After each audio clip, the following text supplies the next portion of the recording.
Hi, this is a video response to Mr. Hall of Fame's 5-question thread. Question number one: three artists you don't agree with on some respect. I bet there are a lot of them, but I can't think of one specific one that I would springs up to mind that I would necessarily mention here. And the reason is that I don't believe that you should judge the art by the artist, if you like, because we're human, we're flawed, and it's that shouldn't affect us basically. We should judge by the actual work of art. If it's good, if it appeals to us, then fine. Otherwise, the human is flawed, as I said, and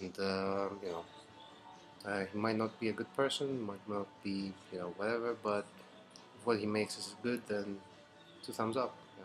Go for it. Can there be legendary albums? That's a good question. There depends on what the definition is for legendary albums, because back in the '60s there wasn't that much of um, offering in terms of things. If you were if you listened to popular uh, rock music, I guess it would be like 4 or 5 bands that come to mind immediately. Whereas now, if you say that I listen to rock music, what does that mean anymore? It doesn't mean anything, does it? So I guess that a legendary album has to do with two things.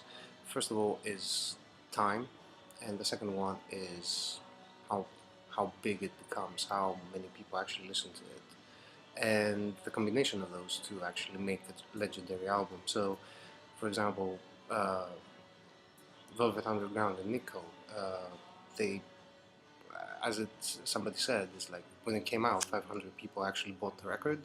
Those 500 people actually went on and made bands. So over time, it became legendary. Whereas you have like albums like, I don't know, 10 years ago, Santana made a huge hit of an album. And what did that end up? Nothing. Nothing. It changed nothing. So it's a combination of things, and maybe we will not have such huge culturally important albums, perhaps, because back in the '60s everything was new anyway. But yeah, we will have legendary albums in their own right, and we do have them. I mean, Radiohead, OK Computer is legendary. Um, you have Massive Attack, first album, it's legendary. Uh, uh, Public Enemy, it's legendary. They have legendary albums. So, you know, there are albums out there, and there still will be.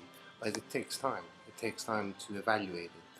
Might be something that's really cool now, but 10 years later, it's gonna be like, what the hell is that? So, 5 artists that portray a great image. It's an easy one. Number one that sprung to mind, the Ramones. Aren't they cool? I mean, they're cool. Bowie, back in the day when he was Ziggy Stardust. That is, yeah, he was really cool there. I mean, if I was a teenager back in 1970s, I mean, he would be God to me. Sun, which is like their image is a bit grim, but quite interesting nonetheless. The Who, uh, 60s without that mod thing going on, I mean, wouldn't be the same now, would it? And last but not least, Hendrix. I mean, he was the epitome of a cool hippie. I mean, he was just a cool guy. 5 best, and that's the answer to that question. 5 best soundtrack songs. Oh, no idea. No idea. I don't know. I honestly don't know. I've thought about it, and I was like, oh, what the hell? I mean, what should I answer to that? Don't know. there might be something, but I honestly cannot think of a song that you know came on a soundtrack and is really any good. Rock and Roll High School by the Ramones, I guess, would be one. The whole album basically. But no, other than that, I have no idea. No idea. Honestly, I've sorry. And last but not least, what does the vinyl community mean to you? Well, I'm kind of new here. I've been watching some videos from other guys for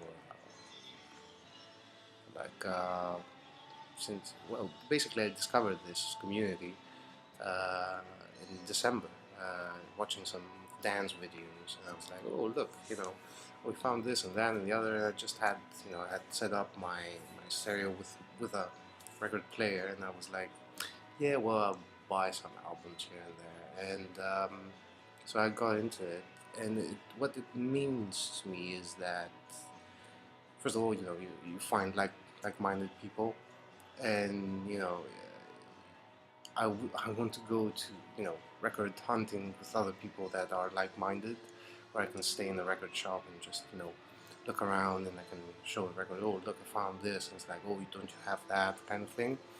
It's the same thing. It's virtual, of course, because you're out there, I'm here, so um, you get new ideas. You meet people. I mean, I've bought some stuff. I've seen some of the videos. So it's just broadening the horizons and meeting like-minded people. So it's great. It's great to be here. So that's my answer. Wait, cheers.